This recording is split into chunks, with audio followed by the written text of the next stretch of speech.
Our special guest, Doc Louallen from NBA. He's the digital media writer for the NBA app. He also has great time with being Overtime, ABC, and Philly 17, right? Yeah, you said hi. The Got fish. it.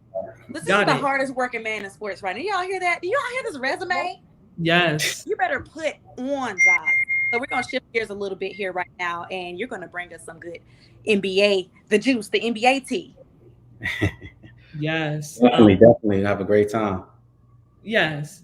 So, Mr. Doc, I think everyone here knows who I and Stacy are, but we want to know more about you, your life in sports, your work at Overtime, your time with the NBA, which you're currently at right now, Yeah, and things like that. And then we can get into some basketball talk. that's cool. I was born and raised in Harlem, New York. Um, Went to an all boys Catholic school called Carnegie High School. That led me to a job. I mean, that led me to going to Delaware State University, where I got my bachelor's in mass communications. It led me to my first internship working with the Eagles. That's like a digital platform intern. That's when I learned about posting on social media sites, websites, and I knew I wanted to stay in that lane instead of working at a newspaper.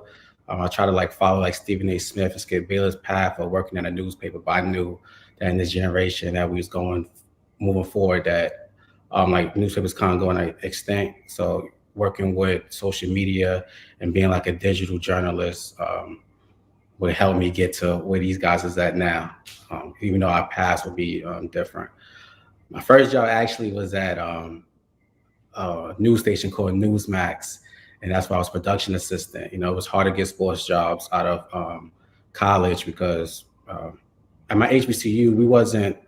You know, I didn't go to North Carolina, do like one of those journalism big programs that okay, they see I went to Syracuse and they just give me a job in sports. You know, it don't really work that way. We don't have like the same internship opportunity, so I had to really just get my foot in the door through news. So I was doing hard news. Then put that on my resume. That led me to be at Overtime, being a digital content creator. That was my full time job. I loved it.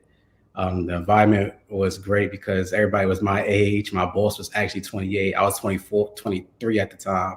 So it was a different type of feel having my boss be like close to age. So the way we talked was like was different from how I worked at like other jobs when I was younger. COVID happened. That job turned to part time because you know Overtime was not as big as like ESPN or the NBA. You know, it's kind of just like a startup. It wasn't a startup, but they just started maybe like a 2012. So around this time, this is 2019, 2020. So they kind of still new. So they didn't have the money to pay this new NBA app that we was going on. So I moved to Delaware. New York was getting too expensive during COVID. Moved to Delaware. I wanted to be in the middle between DC, Philadelphia, Baltimore, and New Jersey to get a job anywhere. Wherever the job was going to be at, I was going to apply to and then just travel there from Delaware. Because Delaware, if you don't know, everybody in Delaware was in the middle between those states. Got the job at NBC Sports Washington. That led me, I would have fun there covering the Washington Wizards, the Washington football team at the time, and the Washington Capitals, the hockey team.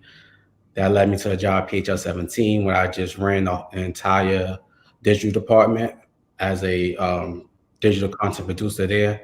I was the first digital writer for the team. I did Philadelphia Crime, Philadelphia News, and Philadelphia Sports. Got my first interviewing Tobias Harris, his father. A few plays on the Eagles teams, charity events. That was like my first real interview in media and gain connections. That led me to a job at ABC, doing the same thing but on like a more national scale. And then now I'm at the NBA. Yeah. Awesome. Articles and We love a good repertoire, honey, and yours is deep. As a fellow content creator by trade and by passion personally, what is your favorite part about digital content creation? um, I think I got into it differently. I didn't really know what it was at first. You know, I didn't know about like the issue. I didn't know those real jobs at first. You know, I Mhm. honestly, I graduated.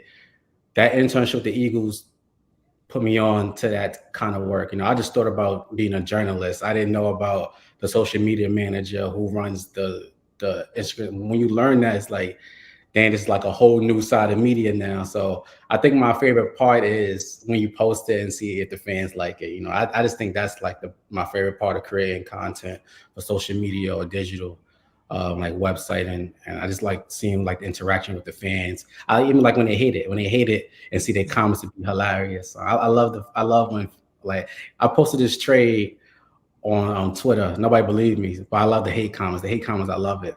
Like, it just, because it make you feel like you somebody now. You gotta have some haters Right. with you. So But they Yeah, say if you don't have haters, you ain't doing it right. that's a fact. that's a huge And fact. speaking of NBA trades, we're gonna go ahead and get right into it. Listening. What about it happened already. We passed the deadline. The Kyrie went to the Dallas Mavericks. That was I don't really think it was a surprise to people who, I don't know. I don't know why that trade wasn't rumored. I feel like he was rumored to go to the Lakers and Clippers more than the Yeah. Dallas Mavericks. But I don't know. I heard about the trade days before. I was just surprised nobody said it. I didn't think I was one of the first people to say it when I first posted it. It wasn't until maybe when the trade actually happened and everybody was like, somebody told me, I was like, damn, that's crazy. I thought people already was on it that he was going to the Dallas Mavericks, because that was the only spot he could go to. The Lakers was just a requested team, but Sean Marks never wanted to trade him there. Oh no, speaking of haters, no. Yeah, But he's smart. He's smart. You don't want to build a team that you can't potentially beat. Not saying that putting Kyrie with Luka makes a beatable team at all, in the least. When the first thing that Mavericks fans were yelling for was help for Luka, which he definitely got now. I think that the Lakers to Kyrie was more of a fan favorite trade. It's something that we wanted to see. It would have been very special to see Bron and Kyrie back together on the court. Yeah. Yeah, and and it wasn't going to happen. It wasn't. it wasn't. It was It a was never no real trade talks between that. The only team he was going to was the Mavericks.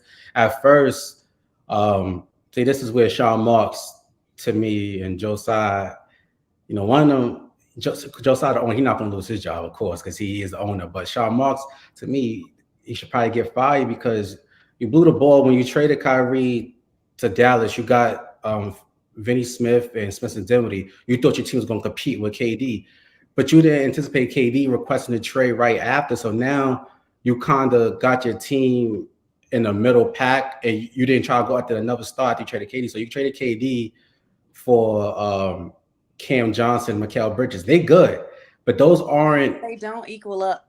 Yeah, they're not that you lost. Anytime you trade a star, you need to get a blue chip guy back, or like level who could be potential to a star later on, like a young guy, or you could get multiple first round picks. They got neither. They didn't really get anything that they could, because those first round picks they got from Phoenix, they're going to be high regardless. They're not going to be top 5. So you didn't really get anything for KD. You got solid players. I love Cam Johnson and Mikal Bridges, but they more complimentary players. Neither of them are going to be stars. Like, come on, we can see they're it. role players, absolutely. Right. So he kind of put his own team and predicament where they got 12 of the same type players. There's no real leader on the team, and then you got Coach Vaughn. I still like Ben Simmons, but I know a lot of people don't. They got Coach Vaughn. He don't want to play Ben Simmons. Yeah, I stick up for Well, you got to think about it though. Like, Ben Simmons has been in and out with injury. Like, the injuries has been catastrophic. Don't get me wrong, but he's been in and out with injuries. But most of his injuries is really his head. He just blames it on his back. But he just don't want it. Yeah.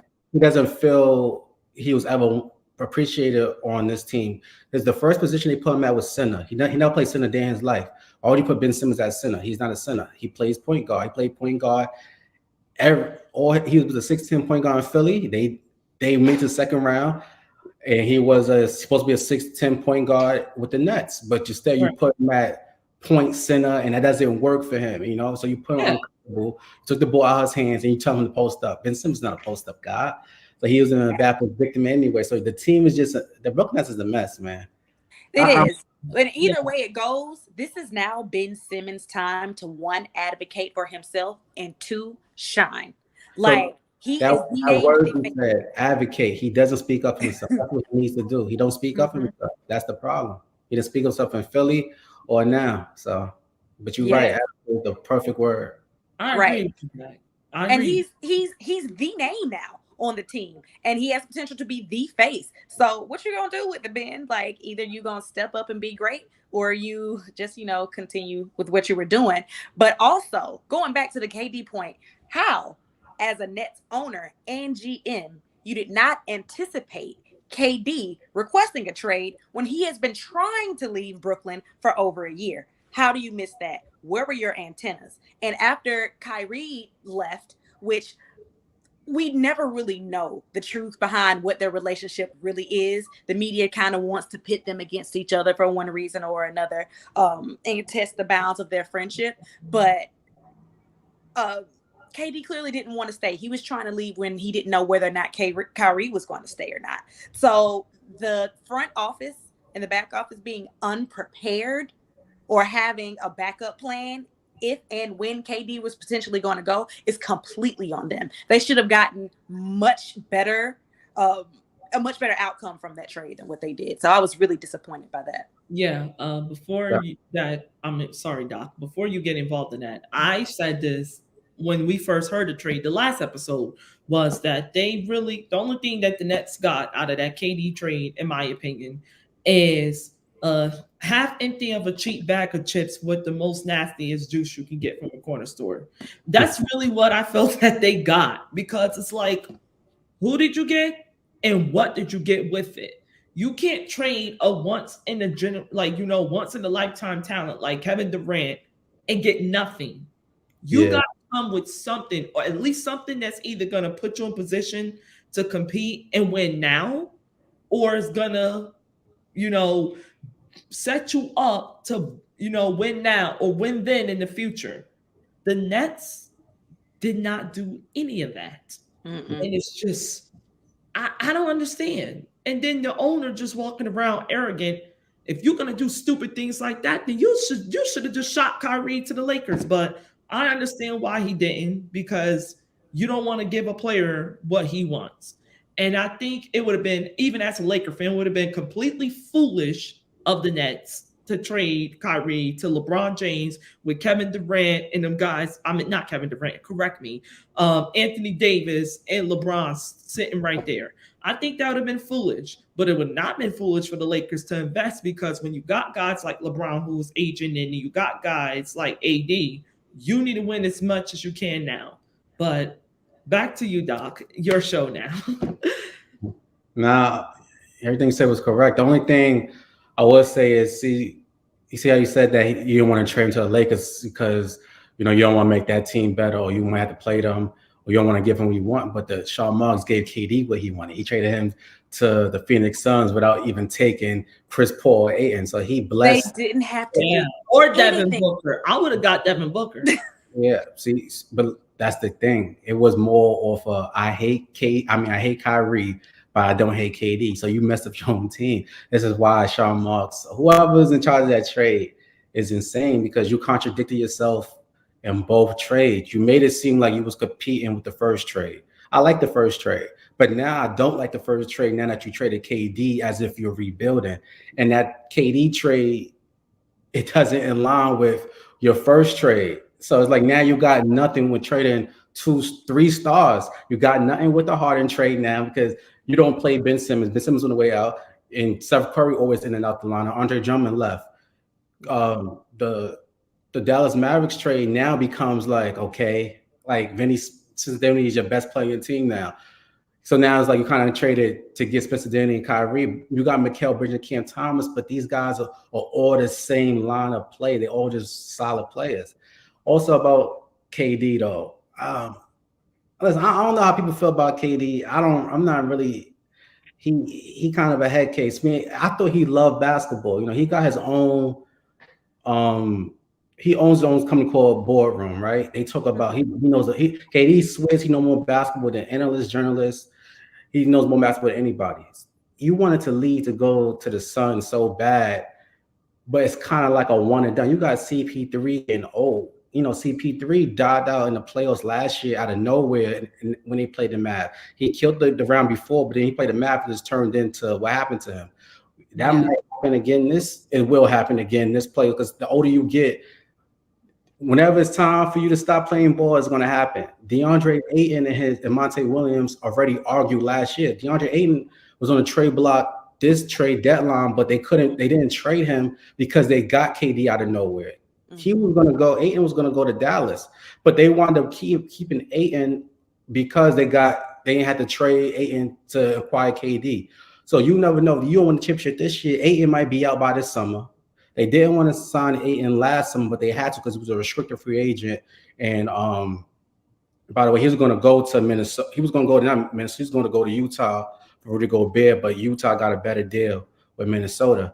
So now you were stuck with Ayton, but you want to trade him, and now you in this mess where you got old Chris Paul and DeAndre Ayton who don't want to be there. So if you don't win this year, you don't know how your team gonna look next year. So you could have just played with Brooklyn, played out the season, see what happened, go to the summer, and you want to request a trade, then you request a trade and pick your team. But he rushed the gun. He did it so quietly. He slick. He did it quietly, but I think if you don't win this year, he gonna be definitely mad because I don't. This summer the Suns got a lot of questions to answer. A lot of questions. Yes. Yeah. So, in your opinion, what is the best team that KD could have joined if he wasn't in such a rush to leave Brooklyn?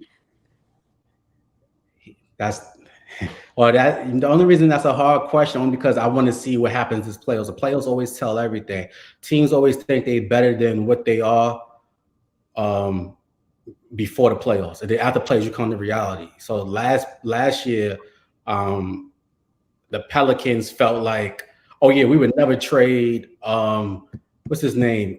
Brandon Ingram for KD. We're not trade. They said it last year because they were so confident in their team this year. Now they probably rethinking that, like, damn, we could have maybe we would have had KD. Right. Yeah. So I think this year a team like the Pelicans who would have got humbled to get in the playoffs would have been like, okay, we would trade Ingram from KD. So he could have been the Pelicans is a better complete younger team for KD because you got Zion, you got CJ, you got Valanciunas, you got a lot of Herb. Well, Herb Jones probably would have never been on the team. Probably got traded with him, Herb Jones and Trey Murphy, but you would have got Ingram off. But still, you would have had KD. That would have been in a potential great place. He could have probably joined Portland because Jeremiah Grant wants out. So if you would offer Jeremiah Grant a couple picks and maybe the young guy, what's the young point guard on their team name? He I forgot his name. The young point guard. Damn, I forgot his name. Portland? Yeah, in Portland. You guys know what I'm talking about? I know exactly what you're talking about, but I cannot remember his name. Yeah, he starts. Damn, I forgot his name. Anthony Simons. So if they would trade him, and you could have been with Dame, so it would have been like you could have paired up with better. It's not I'm saying Devin Booker is good, but come on, Devin Booker needed Chris Paul to get over the hump, Yes. and Chris Paul's getting over. So we don't know how Devin Booker going to. And Devin Booker is like a pro scorer. He doesn't do anything else other than score the basketball, honestly. So he doesn't really play good D. He don't really get assists like that. You got him and KD kind of like the same plays, just like how Kyrie and KD was kind of like the same plays and it didn't really work. So I think he need to be with like a true point guard and Dame or a team like with Zion who don't need the ball and you can just play freely. He could have been one of those teams. So I just felt like he could have waited and it would have been a better opportunity. I don't think the Suns the best opportunity. This is their best year to win. This is the best year for the Suns to win. Everything after this was going to get tougher and tougher for them. And honestly, I just want to add, I don't even think they're going to win this year. I don't. It's hard for me to look at the Suns, even with Kevin Durant, because here's my question. With all the KD's going to have to carry on that Suns team, because to me, they're not as good as everyone think they are. Yeah. What if Kevin Durant gets hurt? Then who we're going to be looking at? Yeah, the team wasn't that good even this year. If you think about it, they was 7th seed. Devin Booker did get hurt, but they team couldn't really fell off. They team been falling off ever since they were so cocky. They made that finals. And have you really watched? They always been like falling off. They lost Jay Crowder, who was a big part of their team. Mhm. They lost a lot of pieces. That was a big part. Mikael Bridges is a big part of their team. Ken Johnson, a big part. So they all the guys who really was like the low key guys to kill in the playoffs, they got rid of. So we'll see. Because who's playing defense now for the Suns? Aiton truly doesn't do it. Even in the finals, he was Yeah. like, I'm like, you are the softest center I have seen in a while, sir. Like, what are you No, doing? it I'm wasn't about to just get out him. on That the court. whole team Pick wet the bed in somebody. the finals. That Yeah, whole Pick, team wet the bed. yeah, pick they somebody. definitely did. And honestly, I feel like if they can improve their defense, especially in those situations when it comes like to the playoffs, I kind of touched on this on the last episode, but with Chris Paul being the conductor and moving about the pieces in the chemistry on the court, I don't think the Suns are going to win the championship, but I feel like they do drastically improve their chances with KD because they were missing that piece. When Chris Paul went out, or when he started playing crazy, they said his thumb was hurt or whatever. The team felt it. So they need someone else that is experienced in those crunch time moments, that doesn't have a problem stepping up and doing what needs to be done. That's more reliable with making those buckets Yeah, for when, can't say if, but when Chris Paul falls out. I don't know what the league has against him. I don't know what he did to the spirits or the ancestors. Somebody has it out for him. But in any event, KD would be very supplemental in those cases. So, like you said, if they're going to do anything, it's going to be this year. yeah. But I also don't think that it's going to be this year. They definitely they got better. I'm not going to disagree. I got them coming out the West this year. I can The see Suns coming out the West. I can see it. When you look at the West, it's like the teams. A lot of teams in the West be overrated, man. They overrate the West every year with these teams. See, it just I got to see the biggest competition would have been Golden State. With now that they injured, Denver got to prove it to me. Denver is the only team in the NBA, right? I swear to God, I've been watching basketball heavily since like '05, '04. Ever Mhm. since then, they were always the same team that be, oh, watch out for Denver, watch out, and they never make it nowhere. I swear to God, they have a good, solid team. So true. They had Gallinari, Iguodala, Wilson Mhm. Chandler one year. Oh, watch out for Denver. Denver's a tough team. Come on, they always be a tough team. Carmelo years, they always a tough team, but they don't get over the hump. So it's like even when they had Jamal Murray in the ball, oh, watch out for Denver next year. Whew, you can't 2021 Denver. They don't come out. Like I got this. I'm not saying nothing about Denver until they actually make the finals. They haven't made the finals ever since I've been watching basketball. Ever since I've been watching basketball, they're always a team that Yeah. everybody say watch out for. They never make it. Just do it. I don't believe in Denver. Memphis, Cowboys of the West. yeah. Memphis. Memphis need more. Now Memphis need more. I think Memphis is in deep trouble now. And Memphis need a lot more. The Josh should have shut his Pelicans, mouth. He should have hushed. He should have just yeah. sat there. The Pelicans, I like the Pelicans, but they stay injured. I just don't know about them. I think the Pelicans got the best team, like overall. I feel like they got everything. I feel like KD will definitely benefit them over. I feel like KD is a huge upgrade over Brandon Ingram. He should have waited. That would have been a perfect team for KD to go to. But now it's just they stay injured. I don't know about the Pelicans. The Lakers might not even make the playoffs. They got to win 16 out of 24 games to make the playoffs. That's a tough ask. I don't know how the Lakers are going to make the playoffs. And in the other competition, the Dallas Mavericks don't play any defense. They lost 3 in a row just now. They score a lot of points, but they don't play D. So it's like I don't know what to make of the West right now. I don't know who will be their hardest competition other than Denver, and I just don't believe in Denver right now. Denver just got to make the finals. I don't know. I don't believe in Denver. I agree. I agree. Yeah. And it wasn't until you brought it up that I didn't realize, until I realized, like, you are absolutely correct. I always hear Denver every off season. And by the end of the season, I'm really forgetting about them. Like, I'm seriously forgetting about them. So, the West is going to be very interesting. It's literally going to come down to the end. I definitely thought the Grizzlies were going to be a high contender to come out of the West, and then all of this talent moved to the West. So we will definitely see. Definitely. Okay. So before we let you go, Doc, you go about your great day. Who is your pick Who would be your early pick in the NBA Finals this year? Um, in the West, I would pick the Suns right now. I'm gonna I, hold you to it. yeah, Don't let it down. I want to see the Suns. I want to see the Suns together with KD. You know, he just has press conference today getting introduced. It was a fun little press conference to watch. But right now, I got the Suns. Um, I think KD has to be determined. KD legacy's on the line. This is his legacy now. This is more than just.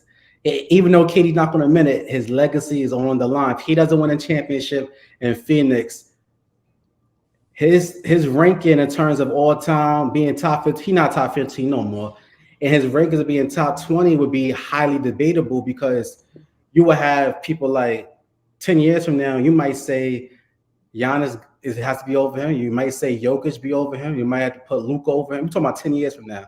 Luka, Kawhi, like these are guys who aren't currently over him now on all-time rankings. But what if Luka win a championship? What if Giannis get another one? What if Jokic win a championship? What if Kawhi win another championship? Like, you know, these guys all have better. Kawhi to me got a better resume than KD now. His Toronto ring was a big ring for him, and he won 2 Finals MVP. So these guys in 10 years could surpass KD if he never won another ring because people look at his Golden State rings as pretty bad. So I feel like this is big for KD. So he has to win. He knows that he's 35 now. He doesn't know how he's going to be 2 years from now next year. So I think the Suns. I think I motivated KD. The East is tough, man. I think the East really. That's why KD really wanted to get traded because he didn't want to play with Giannis and Tatum. See, that's why people be running from the East. You got two teams in the Sixers who tough. They play that defense, and you know it's hard to guard Embiid. It's hard to guard Tatum. It's hard to guard Giannis. So that's a tough. In between those three teams, I would slide more with Boston, only because I don't know that I don't know. I can't. I don't know. Boston, Milwaukee. I can't pick one. Who y'all guys got? I mean, you can motivate me. But it's between Boston, Milwaukee. Philly's going to lose second round to anybody, so it doesn't matter. Yikes! Right. Who do we have out of the East or the West? Say it again. Who do we have out of the East or the West? Who she said? Who I have coming out? Going both to the finals? I said the Suns, and I said the East. I can't pick. It's between the Boston Celtics and Milwaukee. Who you guys got coming out the East? I say the Celtics, honestly. Yeah, I'm gonna just take. It's either them. I could say Miami, but I don't know. But I'm definitely going to say the Celtics right now for safer bet. Yes, the Celtics went through a whole coaching change, and it's like they didn't miss a beat. So they're only going to continue to get better. So that is why I feel they're a genuine contender, barring any serious injury, because you know all it takes is one, and your whole season will topple. But outside of that, yes. But West, on the other hand, depends on how Kyrie plays and which Kyrie we're getting. I'm gonna pick the Mavericks because Kyrie gonna be doing Ramadan by the time that happens. He's gonna be hungry, tired, just like last year. He played one good game. I don't know about this. I tell you why I picked the Mavs. It's because where they were last year, and now that they got that experience, they did lose 3 people that could come back to haunt them.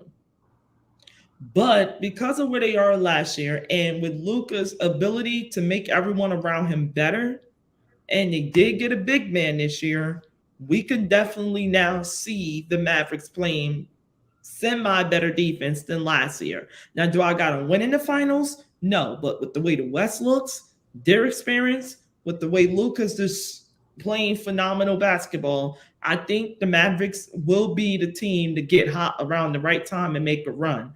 But I definitely get your take on the Suns because of Kevin Durant, Devin Booker, Chris Paul, and them guys can definitely get hot like they did 2 to 3 years ago and make a run as well. The Warriors is definitely up in the air right now with injuries and things like that. I don't believe in the Nuggets either because for some reason, they just find a way to choke it up at the wrong times. I don't know what's going on, and I don't know what's in that water there in Denver, but they need to take it out. And yeah, so right now I got the Mavericks and I got the Celtics in the NBA Finals. And Malachi, Malachi Washington agrees with you. He says Dallas or nothing. And Alan Bailey, bless his heart. Thank you so much for your comment, Alan. He says the Lakers are coming out of the West and the Knicks are coming out of the East. That is not a name. That is not a team name that we hear associated with winning much in the East. And no disrespect, no shade, no tea to your team, Alan. You, if no one He's else a Laker cheers for fan. them, He's a you Laker better fan. cheer for them. But I'm sorry, I am not inclined to agree with that. But somebody has to believe in them. So thank you. Thank you for your comment. Yeah, that's a long shot. Yes, I mean, we've seen stranger things happen. I mean, that's the longest of shots, but we've seen stranger things happen. And before we wrap up with you, I'm not sure how much longer you're going to stay on. Do you think that Russell Westbrook stays in Utah? No, he's gonna get brought out. He should just request a buyout right now, and just go to the team he want to go to, which is the Clippers. His bags is still there in LA. Let's go to the Clippers. That's where he wants to be. So I think he gets brought out, and he doesn't even like Utah. Why would he play in a city where he talked bad about his whole career? When they did the racist stuff towards him, he said Utah's a racist. Come on, he can't be in Utah. There's no way. It's a contradiction for them to even trade for him. That's why it was hilarious. After he Right. talked bad about the city, he can't really live in Utah. He probably will walk around. People probably gonna throw their middle finger up at him. So yeah, he should just run out of himself. But if he stays, then hey, the only I don't know. Then I guess he got thick skin. Or I even though I find this hard to believe, another team doesn't want to trade for him, which would be an even spicier story. But I did bring up before that Russ has been to a few teams in the past couple of years after he signed that big contract with the Thunder.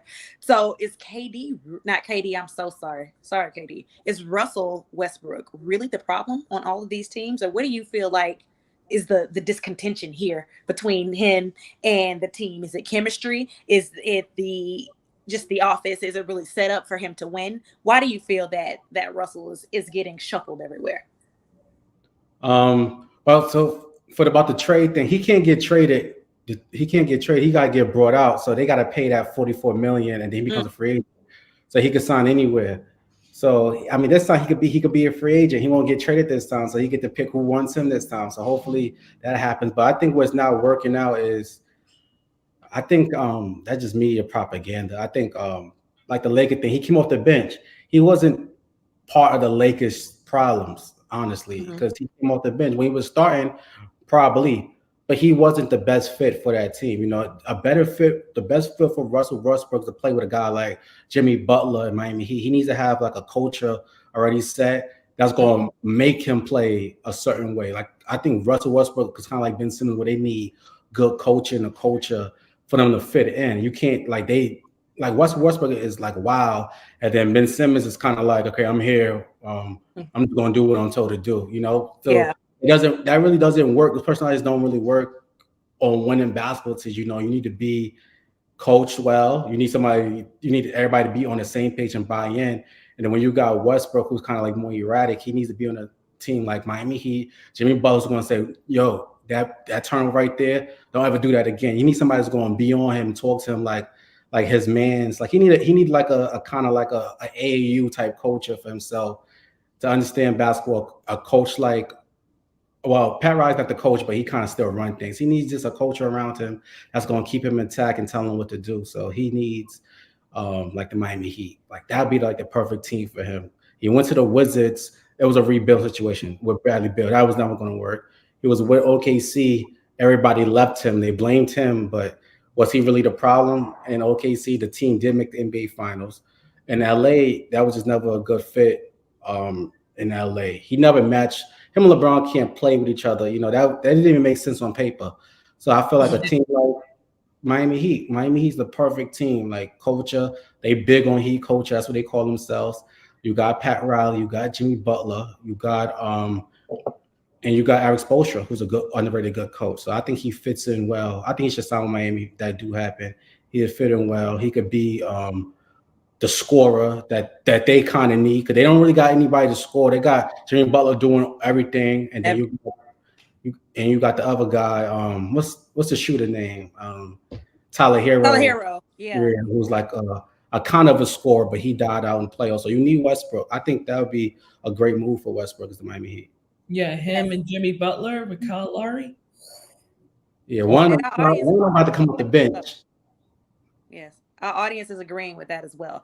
Who knows? Like, I'm pretty sure he has examined all of his options as well, and he might be making that making a play for that if the Heat are willing to take on that price tag, 44 million and to sneeze at. I'm not sure where they are with their how much money they have, how much cap space they have to move around to accommodate that, but as if the East needs any more competition, that would definitely make it interesting. The Heat got to do something. They got to ramp it up, man. The Heat. Mhm. The low key move was Jay Crowder going to Milwaukee. I think that was a low key move because he helps their team. He could be a 3-and-D guy for them, and that's a big plus when you play in Boston. So I think you got to get better. And the Miami Heat, if they could get Russell Westbrook, it would be great for them. But you got to get better. The Sixers too. I feel like the Sixers try to get better. They got Jalen McDaniel, so hopefully we'll see what happens with that. I don't really like Philly that much, man. I don't know. They're accident waiting to happen, so they just in the playoffs they just lose to anybody. Yeah, definitely got the short end of the stick for the last few playoffs. Let's not forget that my Hawks had You're a a Hawks fan? little hand in that. I'm sorry. You're a Hawks fan? I am. I'm an Atlanta native, so Yeah. we're hanging in there. We're hanging in there in the East. Again, the East is very stiff, and I am a true fan, but I'm also realistic. So we yet gonna extend hands forth towards the team and pray for them. But yeah, we're just gonna enjoy the ride. Yeah, good luck with the Hawks, man. They disappointed me this year. I thought they was gonna be different with DeJounte Murray. Ugh, listen, we don't have another 4 hours to talk about that. So maybe next time. All right, that's all we have for you right now, Doc. But guys, please thank Doc for joining us on this show to speak more about NBA. We hope this is not the last of this because we're going to need more of this back up here. As the season does get hot, March Madness is on its way. He can definitely help us out with that. Please give this man a follow on Twitter at Louallen Doc, and on Instagram at Most Love Doc. Please give this guy. Yeah, thank you for having me. This is nice. I love the graphics you did on my picture. Everybody was hitting me up like, "Oh, this is fire! How she did that?" Thank you. Just tell me hit your girl up. Yeah, she's definitely gifted and crafty with it. Thank you. All right, Doc. See ya. Thanks, Doc. See you. Have a good day. You too.